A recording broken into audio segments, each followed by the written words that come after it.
पक्ष और विपक्ष सब अपने अपने हिसाब से बजट पे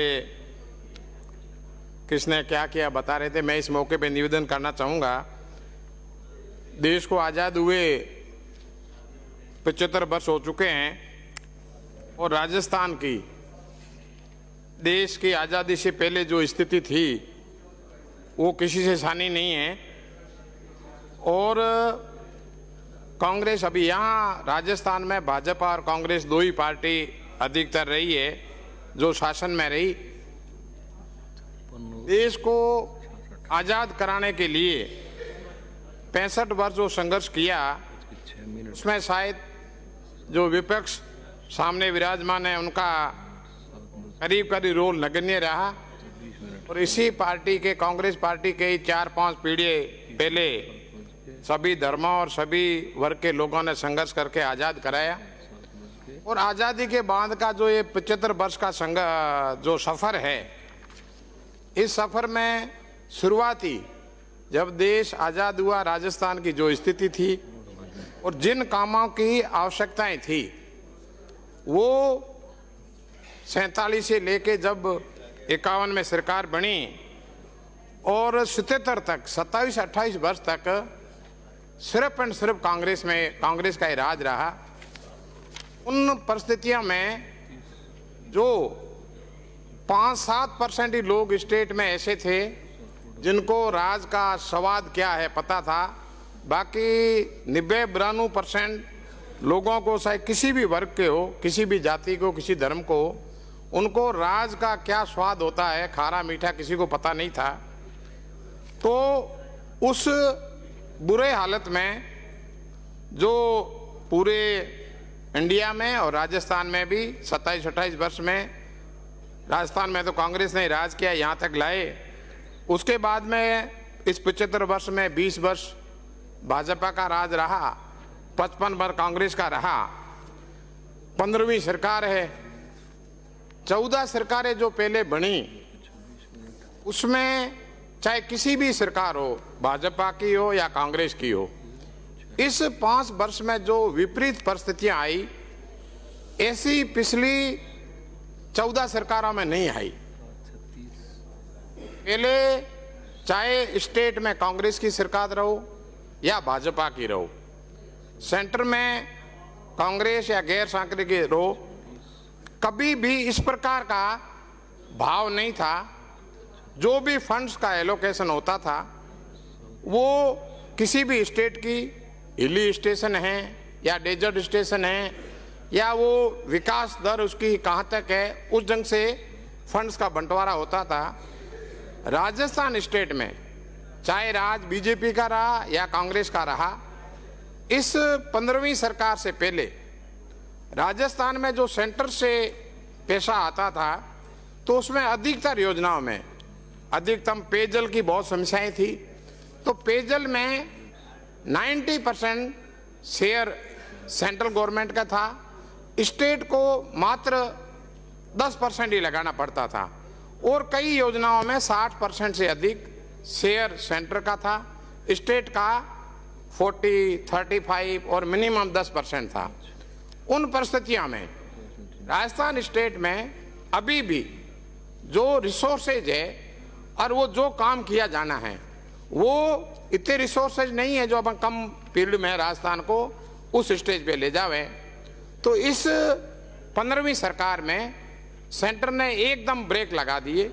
90% जो पीएचडी जलदाय विभाग के लिए देते थे उसको सीधा ही 50% पे लाए। कई योजनाएं BRGF जिसमें करीब राजस्थान के 14 जिलों में पैसा मिलता था उसको खत्म कर दिया। BEDP जिसमें 4 जिलों में मिलता इसको खत्म कर दिया। तो इस प्रकार स्थितियां ऐसी बनी कि स्टेट के पास फंड्स कम। देश आजाद होने के बाद में पहली इतनी बड़ी महामारी कोरोना, जिसका लगभग 2 वर्ष तो उसका कार्यकाल रहा और 5-6 महीने पहले और 5-6 महीने बाद उसका डर व्याप्त रहा और ये भी रहा कि फिर आ जाएगी तीसरी बार। तो ऐसी विपरीत परिस्थितियों के अंदर माननीय अशोक गहलोत साहब ने जो पिछले 4 बजट पेश किए सीमित संसाधनों को देखते हुए, महामारी में अधिक खर्च हुआ उसको भी देखते हुए, अकाल भी रहे 2, इन सब परिस्थितियों को देखते हुए पहला बजट पेश किया। तब भी माननीय विपक्ष के साथी कह रहे थे कि सिर्फ ये घोषणा की होगा कुछ नहीं। पहली बार हुआ, मैं खुद भी यहाँ आप लोगों के साथ बैठने से पहले राज का एक नौकर था, मैंने कभी भी ऐसा नहीं देखा कि बजट की घोषणा हुई और अप्रैल में वित्तीय वर्ष की जो शुरुआत होती है उसी में ही लैंड अलॉटमेंट हो रही है, एडमिनिस्ट्रेटिव सैंक्शन निकल रही है, फाइनेंशियल सैंक्शन निकल रही है, टेंडर की प्रक्रिया हो रही है। कुछ काम आगे पीछे होते हैं, पूरा सिस्टम होता है, कोई लैंड डिस्प्यूट हो, कुछ कारण हो, वो अलग चीज है। लेकिन चूंकि मैं भी उधर से स्विच ऑफ करके यहाँ आया तो मैंने हर बजट में ये भी सुना, यहाँ चर्चा में हम लोग अपनी बात कहते थे, विपक्ष के साथी अपनी बात कहते थे, लेकिन वास्तव में ये मेरी विधानसभा में मैं देखूं तो जो काम हुए हैं, पंचायत राज जब से बना, जैसलमेर जिले के अंदर 3 पंचायत समिति थी, जैसलमेर, साकड़ा और सम। हम आधे बूढ़े हो गए, 3 ही नाम लेते थे और उसके बीच में कई एमएलए बन गए, राज कांग्रेस का रहा, बीजेपी का रहा, 3.25 की 3.25 भी नहीं हुई और अभी पंचायत समितियां 4 नई बनी, 7 पंचायत समितियां हैं। ऐसी की ऐसी ग्राम पंचायतें। जब पंचायत राज बना उसके बाद में जो पंचायतें बनी वो टोटल नई पंचायतें 37 बनी, 13 एमएलए रहे और 37 पंचायतें बनी। अभी हम 2 एमएलए हैं और पीरियड 4 वर्ष का है, ग्राम पंचायतें 66 बनी। इस प्रकार कई डिपार्टमेंट, 29 डिपार्टमेंट में से हमारे जैसलमेर जिले में करीब 14 डिपार्टमेंट ऐसे हैं जो देश आजाद होने के बाद में जो 14 सरकारों में काम हुआ उतना को उतना एक सरकार में हो गया। तो इस प्रकार कोई जैसलमेर को कोई अलग से तोहफा नहीं दिया है। तो वास्तव के अंदर जो काम हुए हैं, अभी आज कोई कहे, अभी कुछ साथियों ने कहा या बहना ने कहा कि अभी काम हुआ वो कांग्रेस के एमएलए के एरिया में हुआ। अब चिरंजीवी योजना है, 25 लाख कर लिए, पहले 10 लाख थे, अब उसके अंदर कहाँ कांग्रेस है? चाहे पैसे वाला हो, गरीब हो, हिंदू हो, मुस्लिम हो, सिख हो, ईसाई हो, शहर का हो, गांव का हो, उत्तर दक्षिण पूर्व वैसे कहीं का हो, सभी के लिए है। 100 यूनिट फ्री है घर के लिए, 2000 यूनिट किसान के लिए। तो कहाँ वर्ग है? न वर्ग है न एरिया है। तो इस प्रकार की 90% योजना है, कुछ एरिया के हिसाब से स्पेसिफिक योजना हो सकती है, तो कोई भी ऐसी नहीं है। और जितने भी, चूंकि मैं उनको रिपीट नहीं करूंगा, अलग अलग डिपार्टमेंट की जो स्कीम्स हुई है विशेष करके युवाओं के लिए, महिलाओं के लिए, किसान के लिए, तो उनका मैं रिपीट नहीं करना चाहूंगा। पर इन परिस्थितियों में पहले 4 बजट में जो घोषणाएं हुई लगभग 90% हो गई। अब इसके लिए ये है, आज अपन 200 विधायक है तो अपनी भी ड्यूटी है। आज मेरे यहाँ मेरी विधानसभा में जितने भी काम हुई है 4 साल के मिला के अभी जो घोषणा है इसको मिलाए 95 घोषणा हुई है। अब 95 को मैं रात को सोता हूं तो सपने में सोचता हूं उसकी जमीन के लिए बात करनी है, उसके लिए ये करना है, वो ठेकेदार ढीला चल रहा है, ये करना है। तो ड्यूटीज अपनी भी है। आज अपन 200 विधायक है, चाहे पक्ष और विपक्ष में, अपन सरकार का अंग है। सरकार अलग से अशोक जी गहलोत साहब अकेले तो है नहीं। तो इस प्रकार जो पिछली सरकारों का मुझे ज्यादा ध्यान नहीं है, लेकिन लगभग कंप्लीशन हो गया है।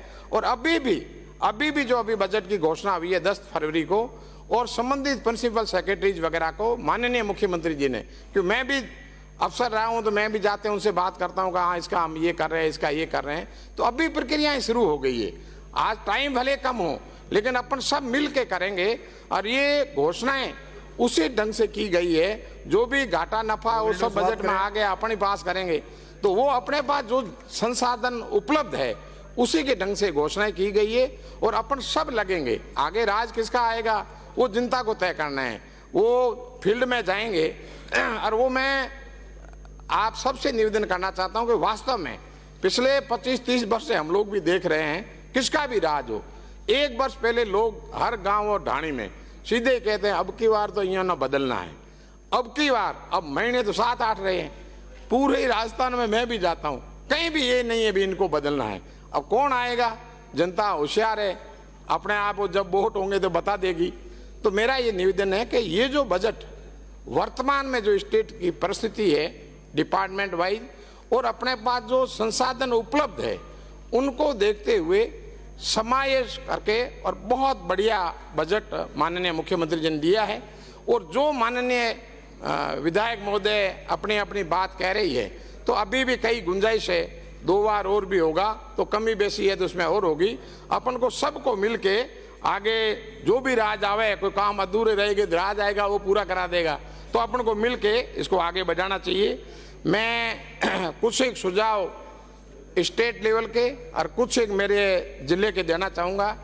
स्टेट लेवल में माननीय मुख्यमंत्री जी मैं निवेदन करना चाहूँगा कि राजस्थान में अभी भी और पूरे इंडिया में जो स्थिति बनी है, 8वीं के बाद लड़के और लड़कियों को साधारणतया 90% माता पिता साथ पढ़ाना नहीं चाहते। राजस्थान में 12,000 कुछ जो ग्राम पंचायतें हैं, अभी भी कई ग्राम पंचायतें ऐसी है 70% जहां ग्राम पंचायत मुख्यालय पे भी बच्चियों की स्कूल अलग से नहीं है। तो ये बहुत बड़ी रिक्वायरमेंट है, नहीं तो बच्चियां ड्रॉप आउट होती है। तो जहां जहां भी राजस्थान में बच्चियों के स्कूल विहीन जो ग्राम पंचायत मुख्यालय है, उसी सभी पे संसाधन को देखते हुए और चरणबद्ध रूप से बच्चियों की स्कूल है हर ग्राम पंचायत मुख्यालय पे, ताकि गांव ढाणी के बच्चियां उस स्कूल में पढ़ लें। समाप्त करें श्री छगन सिंह राजपुरोहित। धन्यवाद।